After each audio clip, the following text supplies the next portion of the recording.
Llega una mujer a vos y te dice que el marido la muele a palos. ¿Qué haces? Bueno, yo tengo que escuchar el relato de ella. Tengo que conocer si el episodio fue lo que la decidió a ella hacer la consulta, por ejemplo, si es una violencia que ha sostenido en el tiempo y por lo tanto ha naturalizado ciertas actitudes de él.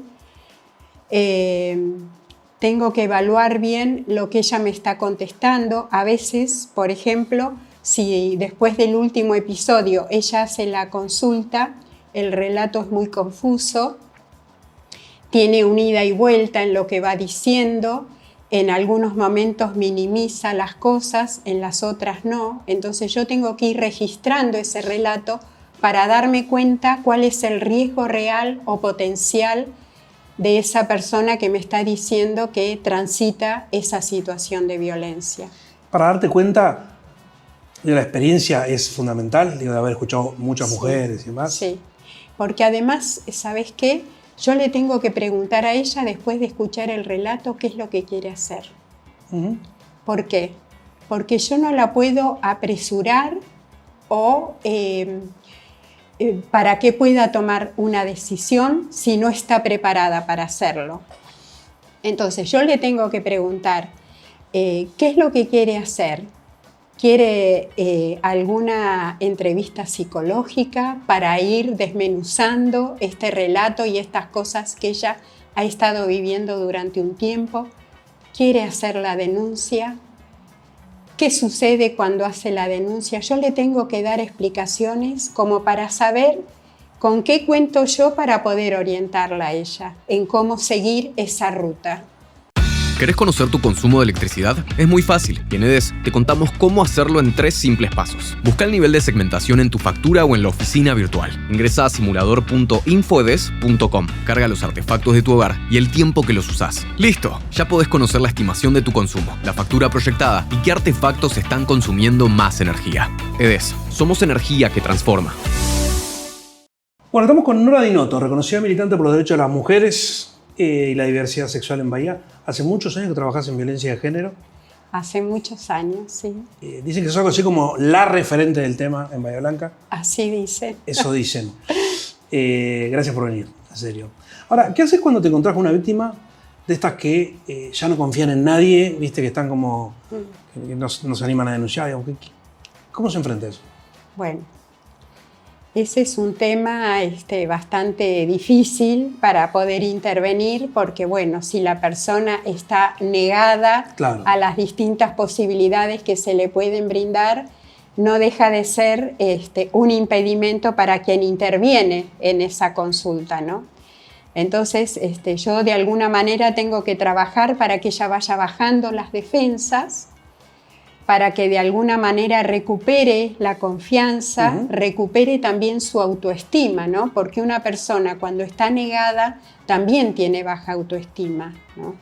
Entonces, de alguna manera esa actitud demuestra que ella se está encerrando en sí misma. ¿Por qué? Porque guarda temor a lo que le está sucediendo y a cómo salir de esa relación. Viste que es común, o muchas mujeres que dicen, bueno, ¿a dónde voy a ir si nadie me da bola? O escuchan que hay gente que denuncia 20 veces casos de violencia y nadie las protege. ¿Se puede hacer algo con eso? ¿Por qué están tan desprotegidas? Y yo siempre digo esto, ¿no? Que las intervenciones tienen que darse desde el trabajo en red. No sirven las respuestas fragmentadas.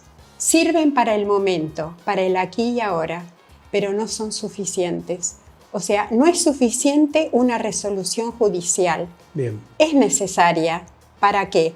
Para protegerla, para parar esa violencia. Pero es necesario que después esa mujer pueda transitar otras organizaciones o instituciones que le provean de otros recursos que ella también necesita, de recuperar su salud, por ejemplo, de recuperar su situación económica, su vivienda. O sea, vos decís, no alcanza con ponerse una perimetral, con resolver. No, me lo he comprobado, he trabajado 22 años en el ámbito judicial, en la parte de los juzgados de familia. Claro. Nosotros empezamos a trabajar la violencia familiar a fines del 2001, cuando se produce la crisis en diciembre, en la provincia de Buenos Aires, se sanciona la primera ley de violencia familiar en el derecho civil. Entonces, bueno, cuando retomamos la actividad en febrero, nos encontramos con que los juzgados de familia deben intervenir en esas actuaciones. Intervenir es tomar las denuncias. Claro, ahí es donde se blanquea la violencia. Si bien vos antes lo veías en un divorcio de manera solapada, en una demanda por tenencia, que también lo veías venir, pero no había un nombre jurídico, un encuadre legal que te habilitara a vos para decir esto es así. Entonces, bueno, a partir de ahí comenzamos a describir y a visibilizar esa violencia familiar que se vivía dentro del ámbito familiar, ¿no? O sea que es muy nuevo en Argentina, ¿no? Pues 2001, hace 20 años nomás. Hasta el 2001 se trabajaba toda la parte penal. Bien. La mujer tenía que estar lesionada, ¿entendés? Claro, tenía que presentar signos de esa violencia física. Pruebas, sin pruebas no existía. Claro, en cambio, a partir del 2002, esta ley lo que te permite es abrirte a la violencia psicológica, a la violencia emocional. Bueno, y a partir de ahí es como que uno puede ir actuando con más herramientas, ¿no? ¿Y cómo vivís o de dónde lo analizás? Esto que muchos dicen que el sistema judicial hoy ha sido muy, muy blando en la búsqueda de, no sé si de pruebas o de confirmar que realmente está sufriendo violencia de género alguien. Y como que dicen que hay mucho, ¿no? Hay un discurso que empieza a ser medio dominante de que la justicia se fue para el otro lado, como que cualquier mujer que denuncia se acepta con su palabra y nada más. Primero, ¿es cierto eso? Uno. No es cierto. Dos, ¿cómo se vive eso? ¿No? O sea, como se está haciendo para otro lado. Claro, no es cierto. No es cierto por lo siguiente, porque vos cuando recibís la denuncia desde la comisaría, interviene directamente un equipo técnico y el juez tiene que tener pruebas por parte de los peritos intervinientes de que realmente esa situación existe y de que existe también un riesgo de vida para esa mujer, para ver qué tipo de medida de protección se le va a brindar. Porque puede ser una prohibición de acercamiento para que cese la violencia, o puede ser cualquier otra medida que le brinde protección. Pero no se estudia y se descartan también algunas denuncias. Se le llama a la persona denunciante y se le dice realmente, bueno, que faltan pruebas, que su relato tiene que ser un relato mucho más completo de la situación. ¿Y en esos casos por qué te parece que pasa? Cuando llega el momento de decir, bueno, no, esta denuncia no tiene mucha solidez. Y a veces no cierra porque faltan elementos, porque vos te das cuenta que cuando tenés la entrevista con la persona está confundida, así como por ejemplo te das cuenta con la persona que entrevistaste y que denunció que no va a poder sostener la medida. Eso también te das cuenta en la entrevista. Vos le decís, ¿usted va a poder sostener la medida? Pero él es un buen padre, quiero que tenga el vínculo con sus hijos y esto. Entonces, viste, eso también te da una pauta a vos de, bueno, ¿qué hacer ante eso, no? ¿Te daba bronca o te da bronca esos casos donde vos decís, estás viendo que hay un suceso de violencia en serio y a la mujer le cuesta poder desvincularse? No, bronca no, te da impotencia. Te da impotencia porque es un límite para tu intervención también. Claro. ¿No? Entonces vos decís, realmente nos ha pasado, ¿no? Realmente de haber acreditado esa violencia, solicitar, por ejemplo, la exclusión de quien fue denunciado y de pronto, bueno, la mujer que lo denunció dice, no, nos vamos a arreglar, nos vamos a reconciliar, los chicos quieren que el papá vuelva. bueno, él es un padre bueno, ¿no? Está tan naturalizada esa relación, tan naturalizada, que cuesta romper esa relación. Cuesta muchísimo. A veces hasta los mismos familiares nos han consultado y nos han dicho, ¿y qué hacemos? Claro. Porque mi hija está en riesgo, ¿qué hacemos? ¿Y qué se hace? Ahí le decimos, no pierda el contacto con su hija. Esa es una realidad. No lo pierda el contacto, siga relacionándose con ella, siga relacionándose con sus nietos, vea cómo están en el día a día, cualquier cosa, haga una denuncia que nos habilite a nosotros a volver a intervenir, ¿no? Y en esos casos donde la denuncia o no se animan a hacerla, o la hacen pero se desdicen. Vos antes decías, no es un compartimento estanco, no es una solución de una institución, no, sino que es un trabajo más en red. Sí. Si no funciona lo judicial, ¿el resto de las partes siguen trabajando con la persona? ¿Siguen vinculados más? Sí, ¿o no? Sí. Hay áreas, digamos, que hacen... Si la persona puede sostener, por ejemplo, un tratamiento psicológico, sí, claro que sí, que se puede seguir trabajando. Esa persona puede seguir sosteniendo ese tratamiento hasta que se dé cuenta de la necesidad de romper con esa relación, que recupera su autoestima, que se da cuenta que puede superar el temor que le produce enfrentarse con el denunciado. Porque vos imaginate, una persona que ha transitado una violencia de manera sostenida en el tiempo, tiene un sentimiento de indefensión tremendo, claro, y de culpabilidad también. Sí. Porque dice, algo debo haber hecho yo para recibir ese maltrato. Él tiene razón con lo que me está diciendo. Entonces vos, ¿cómo trabajás eso? Lo tenés que trabajar desde lo psicológico para que ella pueda recuperar su autoestima y dejar de lado la culpa, ¿no? ¿Es recurrente? Digo, la culpa es una cosa que se ve mucho. La culpa es recurrente, sí, es recurrente. Y sabes que el tratamiento psicológico tarda, ¿no? Pues hasta que... Sí, depende también, viste, de la actitud de la persona. Puede estar más abierta o no.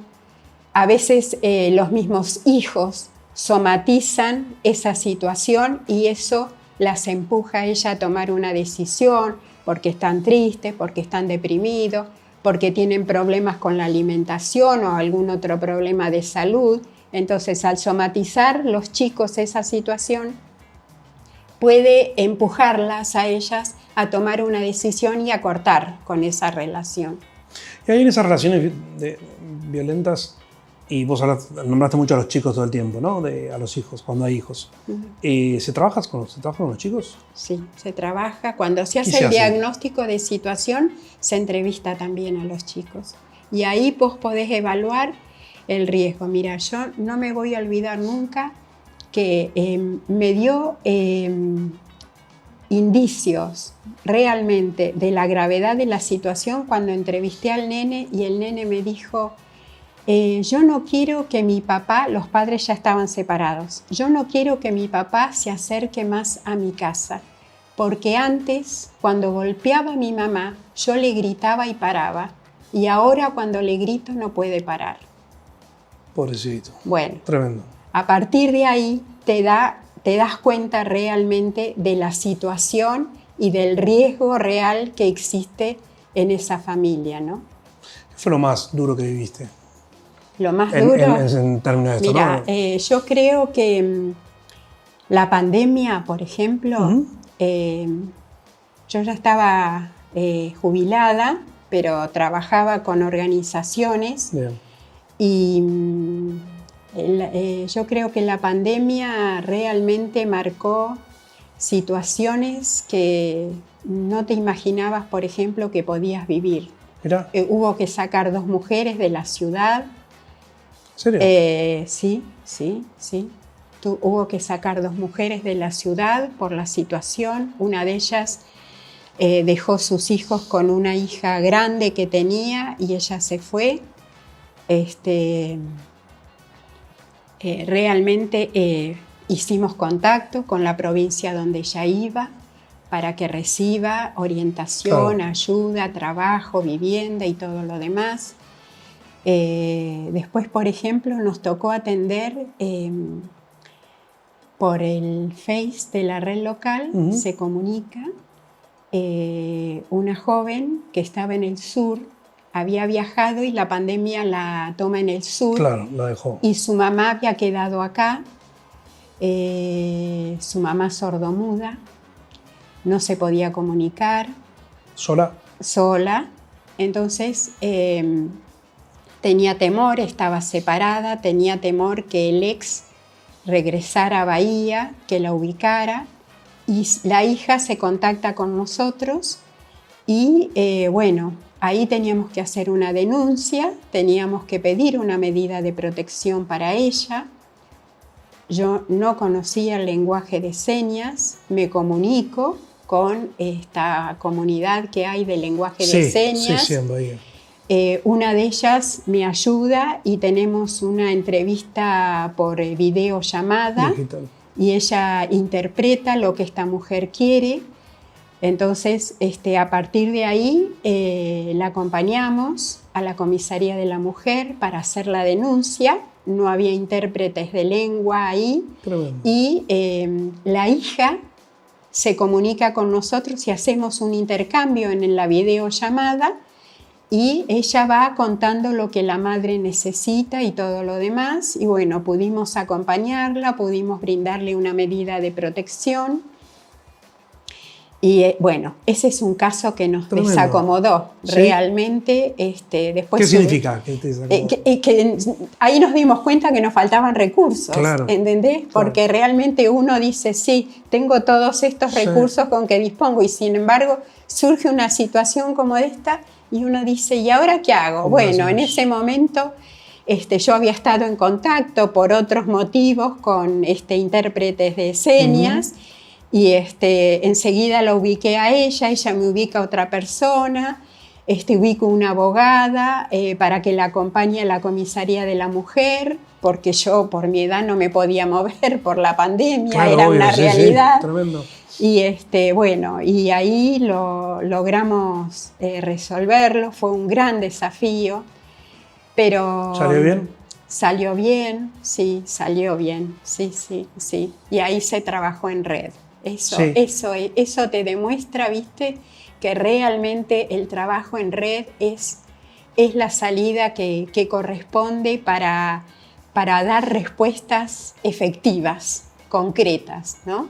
¿Lo entienden todos los distintos actores, no? No, porque por eso se dan y predominan a veces las respuestas fragmentadas, claro, ¿no? Esto de intervenir, ¿viste? Y el ego de la organización, claro, o el ego institucional de querer dar una respuesta y pasó por acá y nosotros la acompañamos y le conseguimos dónde vivir y bueno, ¿y después qué pasa con eso?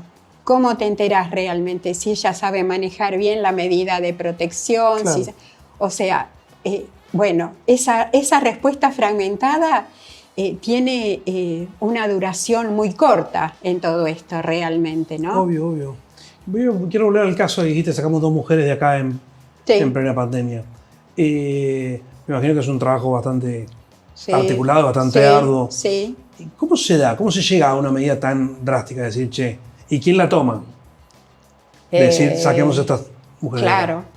La toma la persona. En este caso la tomaron las personas. Lo hicimos articuladas con el Ministerio de Mujeres de la provincia. En un caso nos proveyó los pasajes para trasladarla y nos proveyó los contactos que le iban a estar esperando, por ejemplo. Y en otro caso, la mujer tenía recursos, decidió irse por sus propios medios. Cuando nos dijo a qué ciudad, nosotros nos contactamos con esa ciudad, nos contactamos con una persona que trabajaba en el Poder Judicial y a partir de ahí ella comenzó a hacer el seguimiento. Le dieron una medida de protección para evitar que el denunciado que había quedado acá se acercara a ella Y le consiguieron vivienda y le habían conseguido también un trabajo mientras duró la pandemia. Mirá vos. Y ahora, y en esto, me imagino habrás vivido un montón de casos distintos en todo este tiempo. ¿Te encariñás con alguno que decís, cómo lo soltás? Es un momento que decís, ¿cómo? Y yo creo que lo soltás cuando ves que la persona vuela por sí sola. Porque uno cuando interviene apunta a eso. Apunta a que la persona salga de su lugar de víctima y pueda decidir por sí sola, se recupere su autoestima, ¿entendés? Rompa los silencios que tiene en su historia familiar y personal. Y bueno, cuando vos la ves que ella toma la decisión, se va y que por ahí te llega un llamado de ella y te dice, estoy bien, estoy haciendo esto, vos decís, perfecto. Ya está. ¿Y te sentís frustrada cuando no sale? Cuando decís, bueno, sí, de repente, pum, sí. No sé si frustrada. Yo creo que te sentís como que decís, viste, falta todavía, falta. Le falta un poco más. Le falta un poco más. A la persona. A la persona. Vos recién hablabas, y quiero ir un poco al rol del Estado, decías a veces los egos institucionales y demás. ¿Te parece que el Estado, o los estados, o los gobiernos, entienden la violencia, el conflicto, la complejidad de la violencia de género y la tratan bien o simplemente es para cumplir, para quedar bien, porque depende de qué gobierno, me imagino también, claro, ¿no? Pero depende qué gobierno. O sea, lo importante es que desde la gestión, sea nacional, sea provincial, sea municipal, entiendan que gobiernos anteriores han hecho tratados claro. internacionales que se deben cumplir, porque si no la Argentina va a estar transgrediendo ese contrato que realizó y a partir de ahí genere políticas públicas que trabajen sobre la protección y la asistencia a las mujeres y a las diversidades que transitan situaciones de violencia. Nosotros hoy en día tenemos un marco legal muy importante como para decir, tengo que obedecer esto. Por eso la justicia, de alguna manera, a veces lenta, a veces no tanto, debe cumplir con esa legislación, ¿no? ¿Y cumple? En algunos casos cumple. Lo que te obstaculiza o te tenés dificultad para poder aceptar esto de la justicia es la demora que existe, ¿viste? ¿Y por qué pasa? Porque en otras cosas ponerle, qué sé yo, pero en una cosa que necesita urgencia. Es como... bueno, en el caso particular de Bahía Blanca, nosotros trabajábamos de manera articulada con la justicia para que la medida de protección salga dentro de las 48 horas. Bien. Pero, por ejemplo, cuando se trata de la vía penal, por ejemplo, ahí es donde demora. Vos fíjate qué interesante, ¿no? El femicidio que se produjo en Bahía Blanca en el 2022, la chica esta que encontraron tirada en el canal, él es Rojas de apellido, todavía no se hizo el juicio. 3 años después. Todavía no se hizo el juicio. Estaba fijada la fecha y la pospusieron ahora. Bueno, una chica mendocina cuya familia está en Mendoza, se ha tomado contacto con la mamá, muy limitada la mamá intelectualmente, pero interviene la mamá, interviene ahora una tía también, para poder apoyarlas, para poder acompañarlas. Entonces vos decís, realmente, ¿y la reparación? ¿Y la reparación ante una situación así tan grave? Porque el femicidio es la violencia en su extrema situación, ¿no? Entonces vos decís, tanto tiempo para reparar un femicidio, para buscar justicia. ¿Y ahí la responsabilidad de quién es? Y bueno, yo creo que es evidente que la responsabilidad queda instalada en la justicia, judicial, ¿no es cierto? Claro, en el Poder Judicial, sí. ¿Hay mejor respuesta de los gobiernos ejecutivos? Entonces, de la municipalidad, gobierno provincial, gobierno nacional, que de la justicia, ¿o no? Mira, es relativo. Nosotros, por ejemplo, yo debo decir que en la provincia de Buenos Aires tenemos un Ministerio de Mujeres que realmente está actuando como uno espera que debe actuar. Sí. Está articulada con la Dirección de Género del municipio de Bahía Blanca. Bien. La Dirección de Género está a cargo de una abogada a la que yo quiero muchísimo, que es Victoria Aure. Bien. Ella trabajó mucho conmigo desde otra organización a la que pertenecía. Las llamadas del 144 que corresponden a esta área ingresan directamente a la Dirección de Género del municipio. Sí, o a la Comisaría de la Mujer. Bien. Para poder intervenir. No sucede lo mismo, y todos lo sabemos, con el gobierno nacional. No, claro, obvio. Que bueno, a partir de eso, algunas provincias que tenían Ministerio de Mujeres, como Córdoba, por ejemplo, pasó a ser secretaría. Otras pasaron a ser dirección en otras provincias, entonces fueron perdiendo la jerarquización. Bien. En la jurisdicción y se están acomodando como pueden, ¿no? Y eso, digo, más allá de lo discursivo y lo que significa, ¿no? Tratar de salir del discurso de la violencia de género y demás, ¿afecta en lo concreto que el gobierno nacional no impulse políticas de prevención de violencia de género? ¿Afecta concretamente en cosas? Sí, yo creo que sí. Afecta porque no hay, por ejemplo, no hay capacitación, no se brindan recursos o instrumentos a las provincias. Bien. Como para que puedan agilizar o optimizar las intervenciones en ese área. Bueno, y para que algunas provincias dejen de lado la violencia de género, ¿no es cierto? Y se ocupen mínimamente de situaciones puntuales. ¿Por qué te parece que pasa? ¿Por qué este discurso dominante hoy tiene que ver con el Bueno, porque no está dentro de, digamos, del encuadre que tiene en la Pero hay mucha gente que lo apoya también. Eso claro, sí. Y hay mucha gente que lo apoya y hay mucha gente que está de acuerdo con lo que él está haciendo, sí, por algo es el presidente de la nación, ¿no? Ahí vuelvo a algo que hablamos antes, digamos, que te decía yo, esto que está tan en boga de decir las falsas denuncias de las mujeres, que hay organizaciones ya de gente que plantea que la falsa denuncia de las mujeres son terribles y que la violencia de género no existe o que es muy baja. Después de 22 años de recorrer y creciendo, que aparezcan los ministerios de la mujer, que aparezca la comisaría de la mujer, que aparezca la figura de femicidio, tantas cosas que fueron positivas pasando. Que de repente tenés gente militando, diciendo, che, la verdad que las mujeres mienten. Incluso mujeres militando el discurso de las, ¿cómo se llama? De las denuncias falsas. ¿Qué te pasa? ¿Qué sentís? Y siento que el patriarcado está presente. Sí.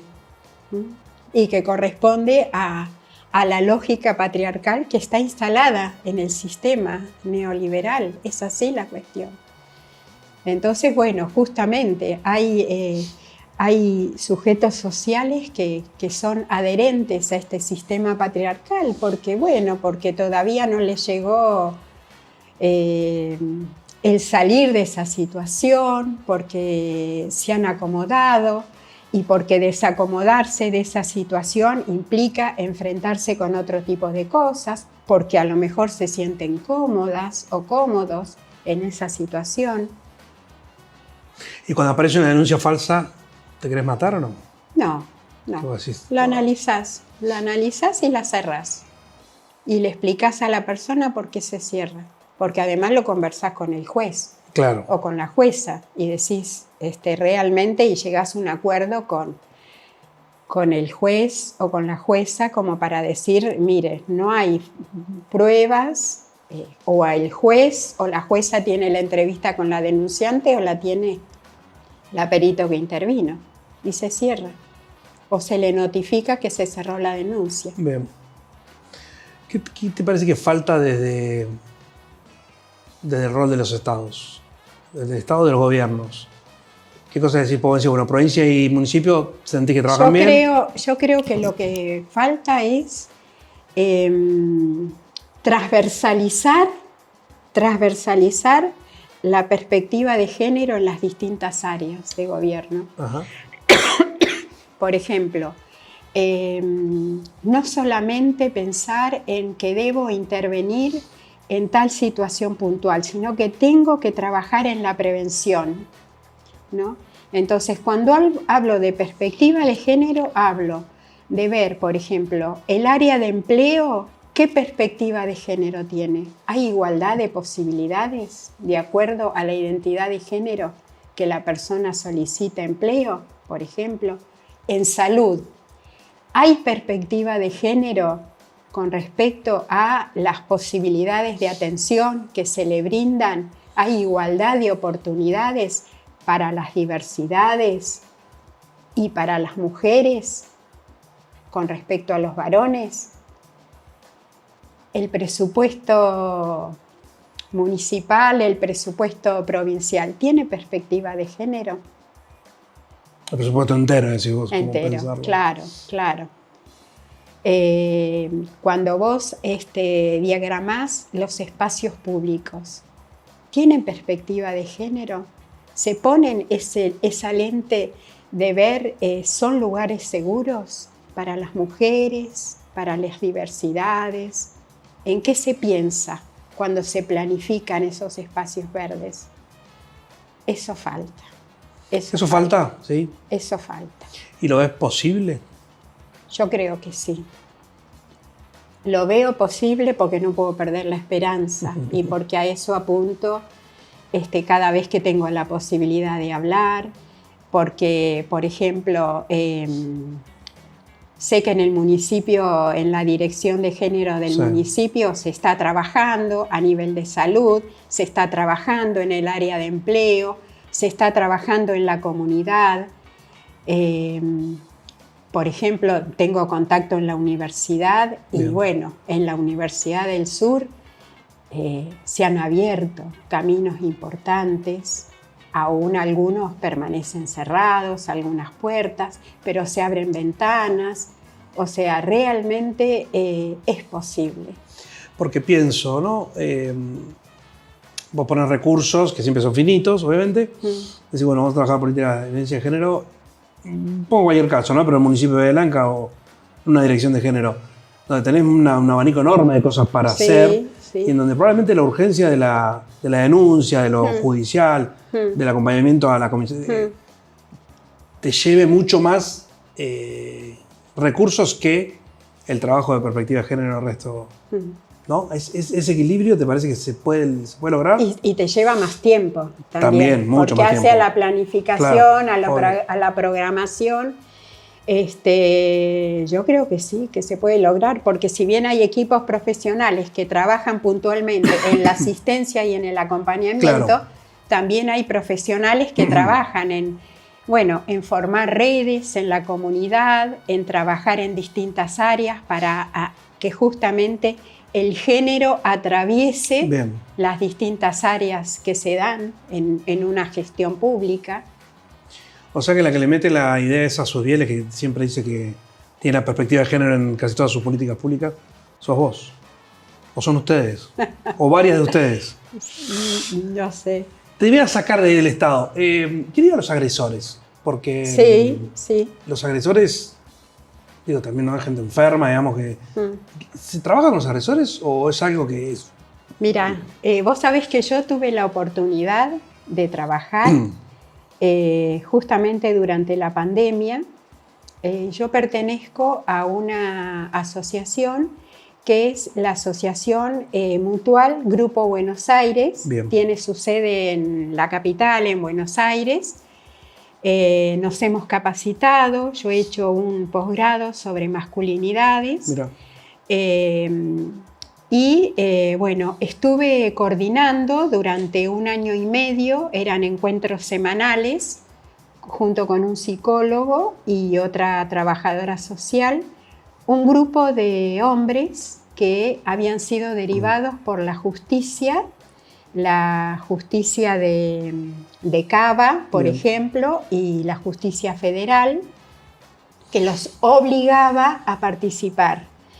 Y bueno, la verdad que fue una experiencia sumamente enriquecedora para mí, desde lo profesional y desde lo personal, porque pude vivenciar el proceso de la persona que llega, el agresor que llega derivado por la justicia, obligado, enojado, puteando, claro, contra un juez que no conoce, pero que fue notificado, que se lo obliga durante 2 años a participar semanalmente durante 2 horas con asistencia obligatoria, porque teníamos que rendir al juzgado o a la fiscalía que lo había derivado la asistencia de esa persona. Claro. Bueno, una vez superado el enojo, es interesante el proceso, porque ¿qué es lo que pasa? Los varones que ejercen violencia y que son realmente sujetos de esta masculinidad hegemónica que realmente les ordena ser proveedores, ser contenedores, procreadores y autosuficientes, ¿no? De pronto no sienten, sus emociones están muy escondidas, solamente piensan. El trabajo que nosotros hacemos con estos varones es justamente que afloren esas emociones, ¿no? Entonces, cuando aparece la crítica hacia la mujer que lo denunció, nosotros trabajamos, ¿y vos qué sentís? ¿Qué sentís con esto que te está pasando? ¿Qué sentís? Y a partir de ahí comenzamos a trabajar las emociones. ¿Cómo podés controlar esa bronca que te da cuando discutís con la persona? Y es bueno, el resultado es bueno. Yo te digo que realmente... ¿No te dan ganas de matarlos? Digo, te sentás ahí y decís, no, violento, que te pasan... No. ¿Veías avances? Veía avances y nos habíamos capacitado justamente para poder intervenir desde la objetividad y no dejarnos llevar por lo que podíamos llegar a sentir, ¿no? Pero es interesante. Y eran de distintas profesiones, ¿vos sabés? Había abogados, había arquitectos, había extranjeros que habían sido derivados, trabajadores. Y atraviesa todas las capas sociales también, ¿no? Todas las capas sociales, sí. No es un tema... Todas las capas sociales, sí, tal cual, sí. Eso no pertenece a un nivel social determinado. Lo que pasa es que hay distintas formas de violencia. Bien, claro. Algunas se dicen y se hablan y otras se esconden, ¿no? Eso es lo que pasa. ¿Acá se trabaja con agresores? Digo, vos de experiencia la tuviste en Cava. Sí, yo sé que a nivel individual creo que hacen alguna consulta, pero desconozco si lo trabajan a nivel grupal. No hay casos de jueces que hayan dicho, che, estos agresores, no sé. Claro, no, lo desconozco. No lo sabes. Para ser cierto. Pero si vos no lo sabés, si estuviera lo sabrías, supongo. Estas diferencias sociales, digo, porque me imagino que vos, obviamente no es lo mismo un caso de una mujer que viene de Villanosito, que haga palos, que viene, una que viene de Páligo de Patagonia, por poner estereotipos de barrios. Los abordajes no son lo mismo, me imagino, y la capacidad de resolución de ambas personas tampoco deben ser similares, o sí, o ves patrones que decís, la verdad que... Y son distintas las respuestas que se dan, ¿viste? Porque realmente los factores que intervienen son diferentes. Si bien ambas personas transitan situaciones de violencia, los factores que complejizan esa situación son diferentes. Por ejemplo, Está la mujer que ha tenido un buen nivel de vida, que se adaptó a esa situación, que a lo mejor no trabaja, pero el hombre provee la cuestión económica y ella se acomodó a esa situación porque no le permitió trabajar, porque le dijo quédate en casa, entonces se queda en casa, cuida a los hijos, va al gimnasio, se siente bien con eso, pero esa violencia existe dentro de ese ámbito familiar, le cuesta tomar la decisión, le cuesta perder algunas cuestiones que podrían llevar como consecuencia si tomara esa decisión, como por ejemplo, ¿dónde voy a vivir? ¿Quién me va a sostener económicamente? ¿Qué va a pasar con mis hijos? ¿Voy a tener que cambiarlos de escuela? ¿No? Todo ese tipo de cosas. Entonces, bueno, justamente las respuestas suelen ser diferentes. Claro. Pero también se da, también se da. Un par más y te dejo tranquila. ¿Qué responsabilidad tienen los medios de comunicación? Vamos por otro lado. Sí. En esto, en la construcción, informar mal cuando es un femicidio, minimizar los casos. No sé. A mí, por ejemplo, ¿sabés qué es lo que me preocupa con los medios de comunicación? Cuando aparece el rostro de la víctima. Claro. El rostro de la persona que transitó la situación de violencia, ¿viste? Que se le muestran las marcas de la violencia, que a veces es la misma persona, claro. que se presta porque está dispuesta a hablar en los medios para hacer pública esa denuncia que hizo en la comisaría y la repite ante un medio. Me preocupa porque a veces hay menores en cuestión. Entonces, bueno, uno tiene que respetar esa situación. Yo creo que los medios han tenido un progreso significativo en algunas cuestiones. Por ejemplo, cuando hablan de un femicidio, ¿viste? No hacer hincapié en el nombre de la víctima, sino en el nombre del femicida, claro. Por ejemplo. Cuando se acercan y relatan el transcurso del juicio, por ejemplo, son muy cautelosos en ese sentido. Ahí te parece que el trabajo de Senrey además ayudó a ayudar a los medios a que sepan cómo encarar el tema. Sí, yo creo que sí, yo creo que sí. Nos ayudó también el grupo de mujeres comunicadoras que se conformó y que de alguna manera instaló esa necesidad de perspectiva de género en los medios, ¿no? Que cuesta, que todo un proceso, que hay logros, algunos pequeños, algunos grandes, pero realmente eso colaboró muchísimo para que hoy en día cuando te entrevisten o entrevisten a una persona, bajen la línea como uno espera que lo hagan, ¿no? Te entiendo. Y en eso me abro un cachito. La violencia de género en el ámbito laboral, digamos, que no es la familia. Sí, sí. ¿La han trabajado? ¿Has participado o no? En algunos casos hemos tenido, sí.